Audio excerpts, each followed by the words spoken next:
Hello, and welcome to Message in the Middle with Marianne. We all know that life is hard, right?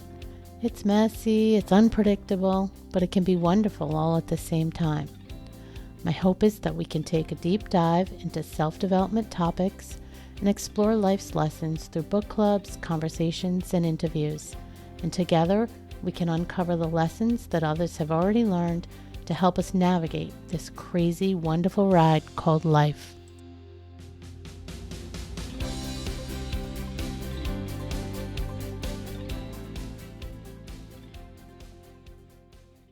Hello and welcome back to Message in the Middle. I'm your host, Marianne, and today I'm bringing you a solo episode as I look back at some of our common themes, episode highlights, and key takeaways of your favorite conversations from 2024. We'll look back at some of the popular conversations about menopause, self-love, living by design, pushing out of your comfort zone, building a healthy lifestyle, and so much more.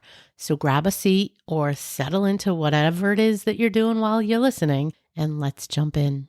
First, let's revisit a topic that's just starting to get the kind of attention and exposure that it should have been getting for years: menopause. We had several guests that weighed in on this topic in 2024, but the two that really stand out to me the most and that I got a lot of feedback from you guys on are the episodes titled Understanding Menopause, a deep dive with Lisa Boate, and that aired in February, and Laughing Through Middle-Age Madness with Sarah Stenton, and that aired in May. Lisa started at the beginning, defining the basics so we had a better understanding of the differences between menopause and perimenopause. Take a listen. Menopause itself happens once you haven't had a period for a full calendar year. So it is 12 months without a period. That is when you are said to be in full menopause, and then you enter into the post-menopause stage and phase. Prior to that time is actually perimenopause. So it is the time when estrogen and progesterone are fluctuating in your body, but you still may have a very regular period.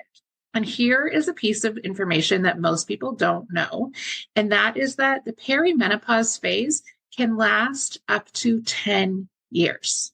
10 years. I know for some of you that actually explained a lot. Lisa did such a great job giving us the basics. We also talked about common symptoms like night sweats to less common ones like anxiety and lack of word recall. And then she helped us with some practical tips for minimizing them. It was a great episode to level set and build some much needed foundational knowledge about menopause. Then there's Sarah Stenton from Middle-Age Madness, and I chuckle because she's a hoot. Sarah uses witty poems and comedy in her writings, in her Facebook page, and her live Meno tours to spread awareness and menopause education.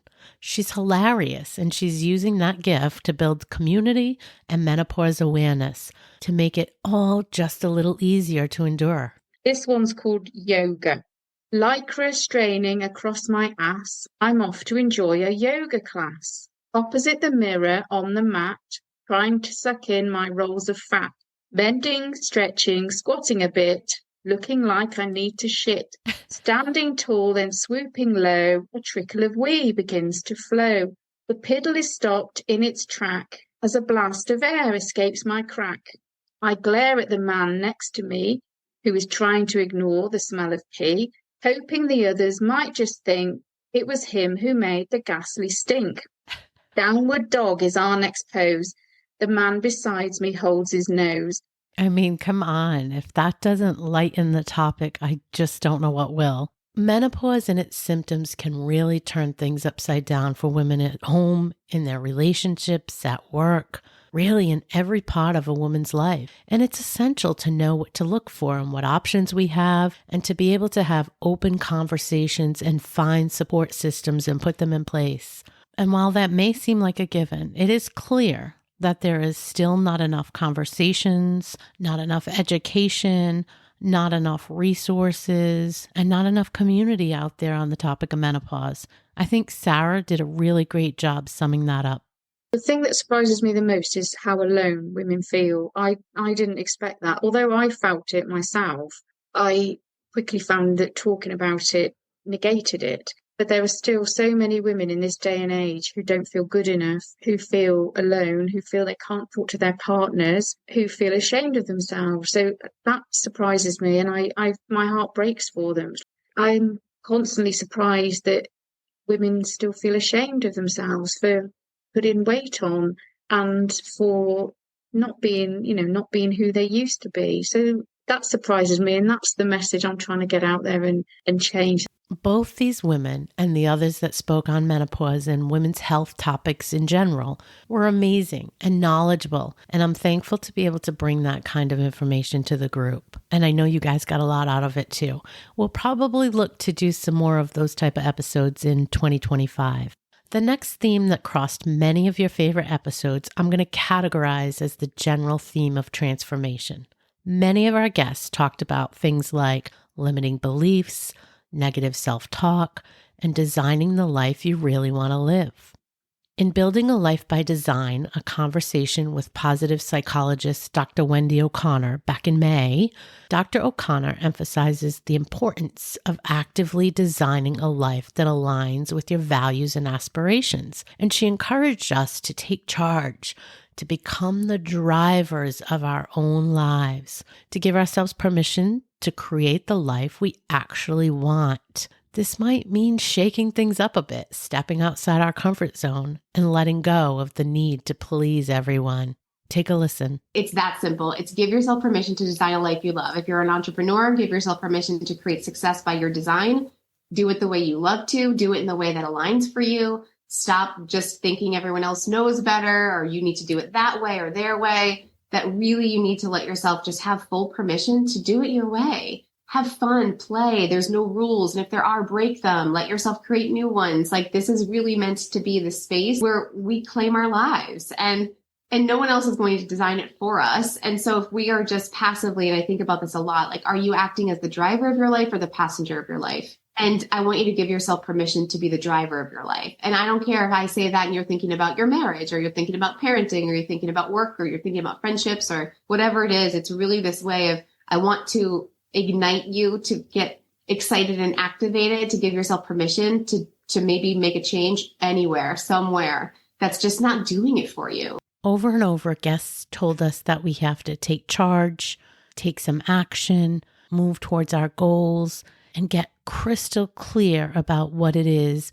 that we really want and what that looks like. A good example of that was the episode in August with Abby Hegney, where she talks about silencing the inner mean girl and tells us we have to get very clear and very specific about how we see the future version of ourselves. I think there's two parts that I would really encourage all of your listeners to focus on who are on this journey. And one is thinking about the future version of you, the one who feels confident, the one who's lost the weight, the one who shows up consistently, the one who doesn't stress about what her body looks like every time she leaves the house, or the one that doesn't lose her mind on her kids when they're being really loud, or whatever it is, like stress all of the time. Whatever your goal is, focus on that future version of you, and starting with, what does she tell herself every day?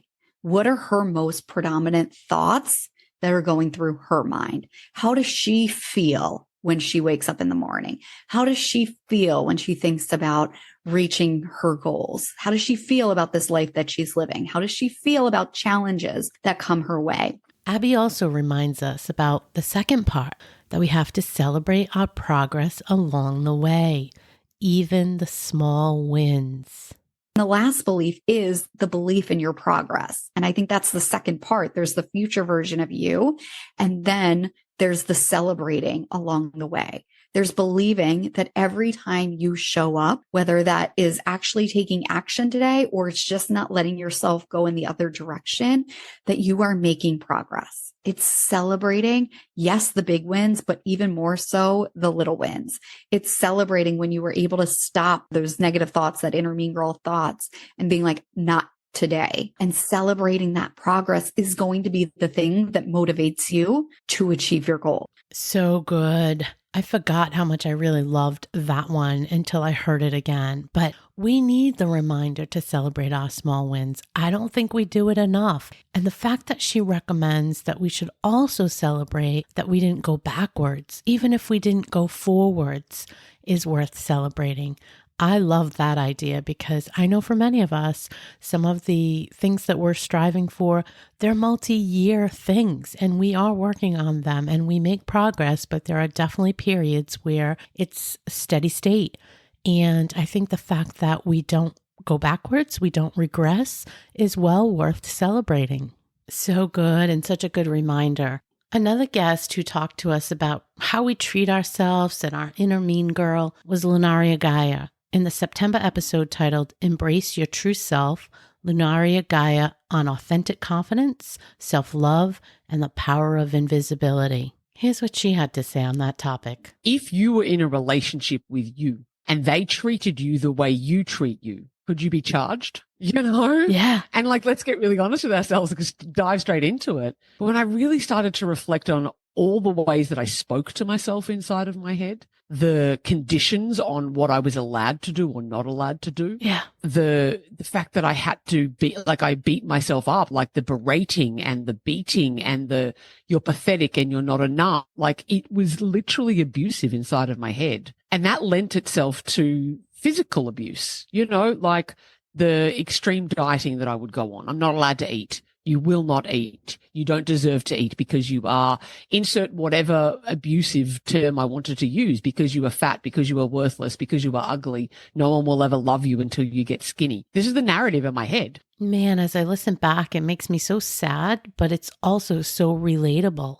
I think we can all relate to that. I think we all have gone down these paths of having times in our lives where we are so self-critical and that inner mean girl is just front and center and we are really rough on ourselves.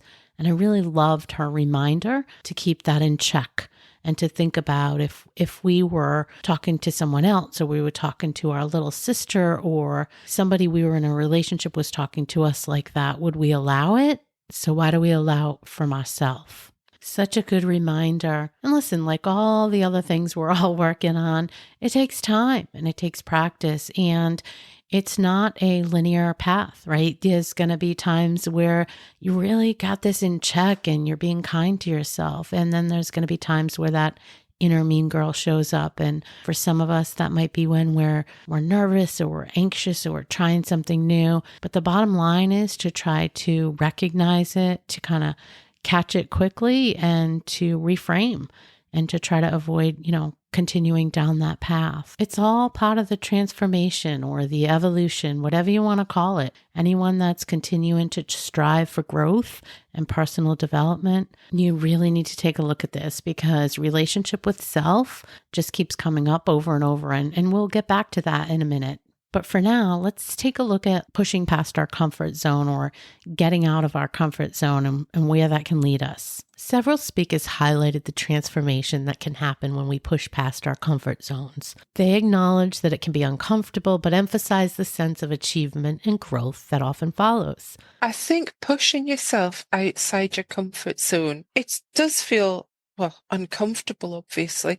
Yes. But when you do it and you achieve something, then afterwards you just get a real buzz of achievement, of success. Yeah. It makes the success 10 times better. And I think the other thing about it is that every time you do it, it makes you that tiny bit braver for the next time. And even though I agree with Yvonne Vincent, who is the one talking in that clip, I would just say that as much as it gets easier, it is still something you have to push yourself to do. And for a lot of us, it doesn't come naturally. We've lived within our comfort zone and those parameters for so long that we aren't used to trying to step out of it and the feelings that come with that. So it takes practice. In the episode I recorded with her, embracing your passions. Don't be afraid to go after what you want. She not only reminds us that we have to step out of our comfort zone, but she also acknowledges that it takes guts, that we have to be brave. It's about getting outside your comfort zone and accepting that you can do that and succeed. It's about being brave enough to say you want something. And it's about building your own cheerleading squad, the people who are behind you, the important people in your life, and leaning on them a little bit and accepting what they say, hearing the people who are telling you that you can do something. And ultimately, it's about deciding that you can and just going for it. Somebody asked me, how did it feel? It must have felt so scary just walking away from my comfortable job. And yes, it really did. I was like, what if I fail? What if I fail? And then I thought, well, what is the worst that could happen? I go and get another job. Yeah. It doesn't ultimately really matter in the grand scheme of things, but at least I'll have tried it. At least I'll have given it a go. What a powerful message Yvonne gives us. And what a testament she is. She's someone who became a highly acclaimed writer in midlife. She's got a whole bunch of books now and this big following, and she's doing book tours, the whole nine. And she's really living this life that she never even dreamed of because she was brave enough to try. Switching gears a little bit, I guess I shouldn't be surprised, but one of the biggest categories or themes that showed up in the episodes and that you guys really showed up for and consumed in a big way were podcasts that fall into the healthy lifestyle category. And I know you guys know, especially folks that listen all the time, there were a lot. I'm going to just try to pick out a handful of my favorites. Melissa Vogel, she started us off at the beginning of the year, and her episode, Achieving Your Health Goals, way back in January, she echoed Abby's point about needing to get crystal clear on who what she calls person B is. The person we want to become, that's who person B is. And she reminds us we have to focus on her in detail, very explicit detail, so she becomes crystal clear to us, familiar to us, and comfortable to us. She wants us to think about how she dresses, how she eats, what she wears, what kind of work she does, who she hangs out with, what kind of places she hangs out at, what type of movement she loves. Like every little detail. Take a listen.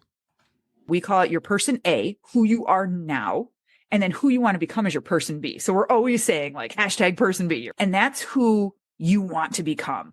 And I get people crystal clear on her. Like, what does your hair look like? What kind of leggings do you wear? What does she eat? How's her relationship? What kind of car do you drive? Like, what kind of food do you eat? What kind of snacks do you eat? Are you the mom that goes on vacation and still works out or not? Like, are you really into yoga? Are you really like, who is she? Then while you're going to the gym, while you're going through these stages and transitioning, you're focusing on her and you become her. So she becomes familiar to you.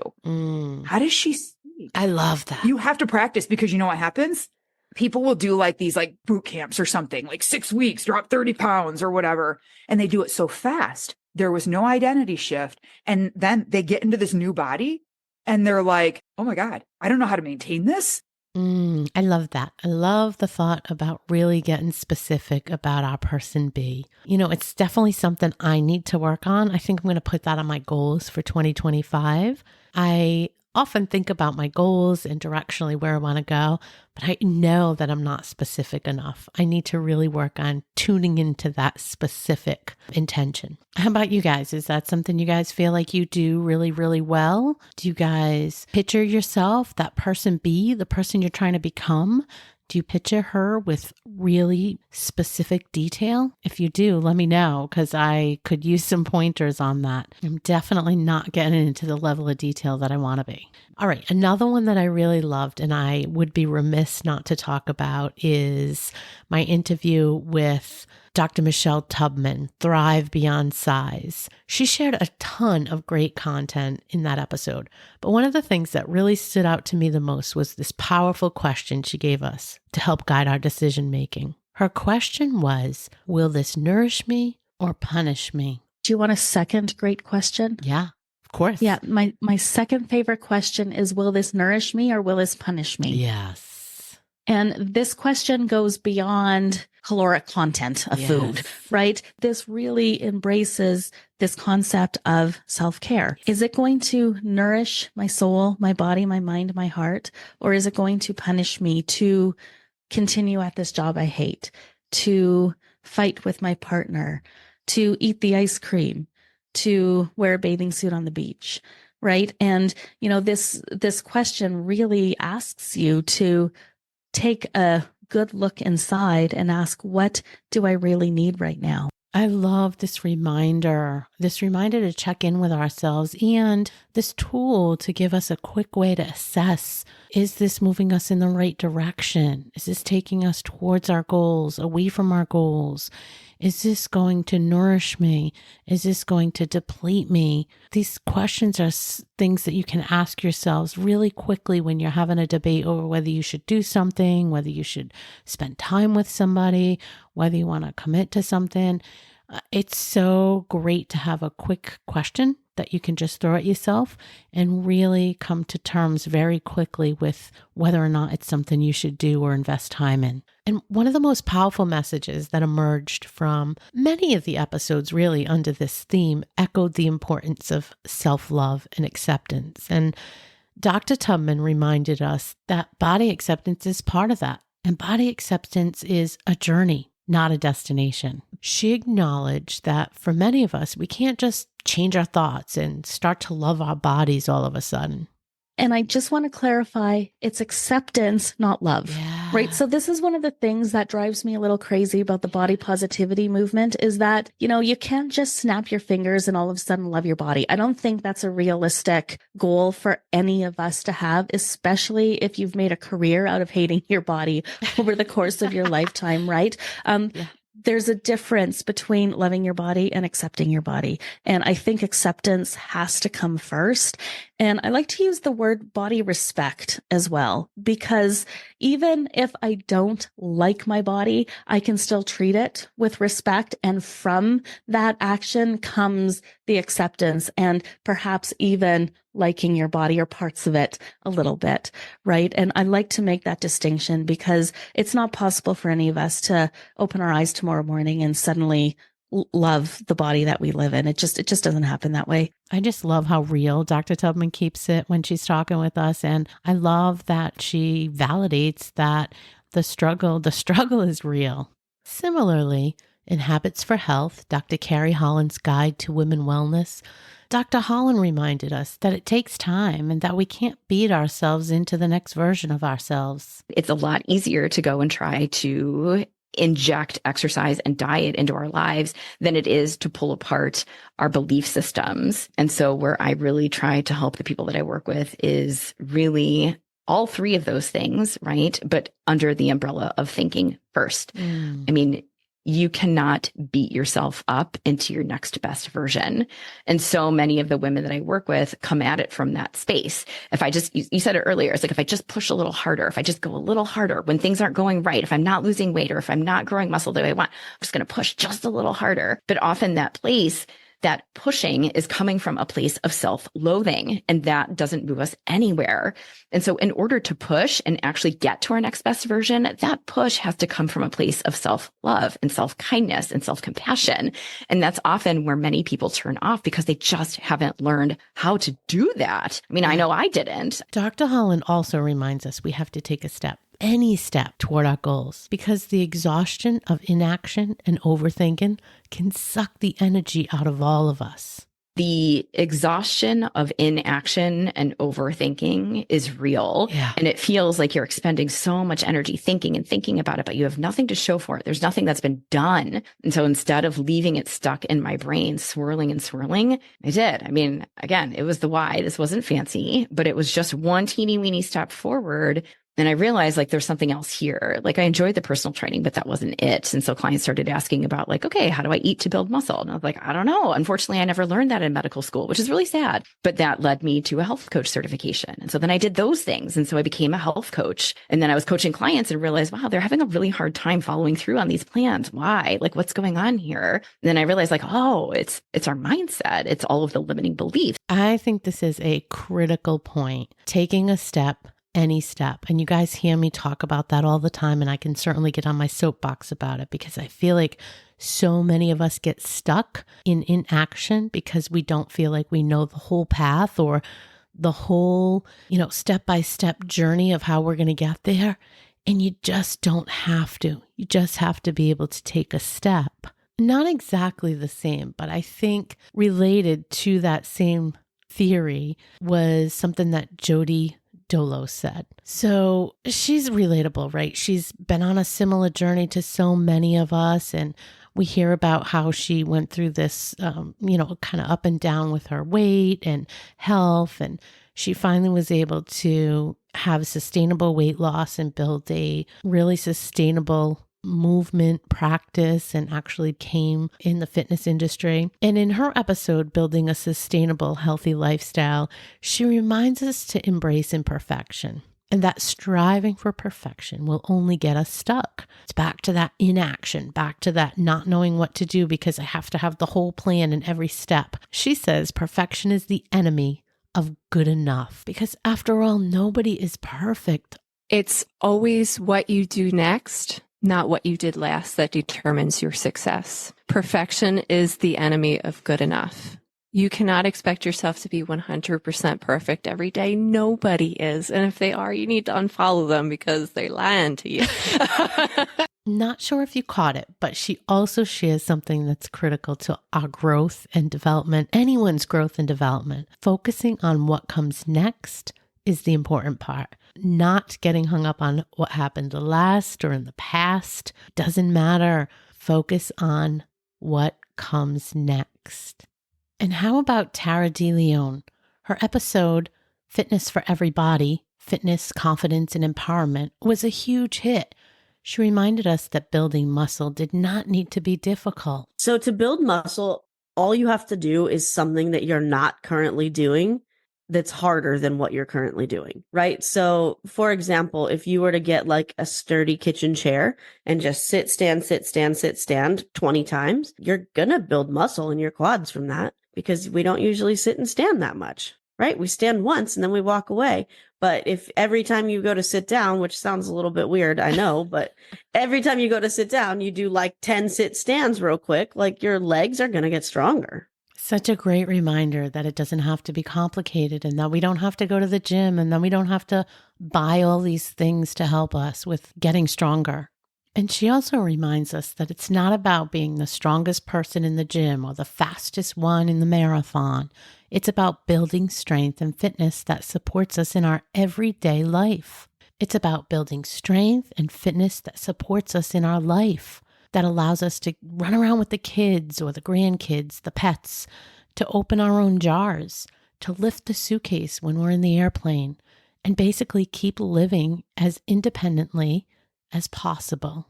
I actually think one of the more like motivating things in fitness is think about what you want to do in your life. Do you want to be able to sit with your grandchildren at their little tiny table and get up without pain or pressure or anything like that? Totally.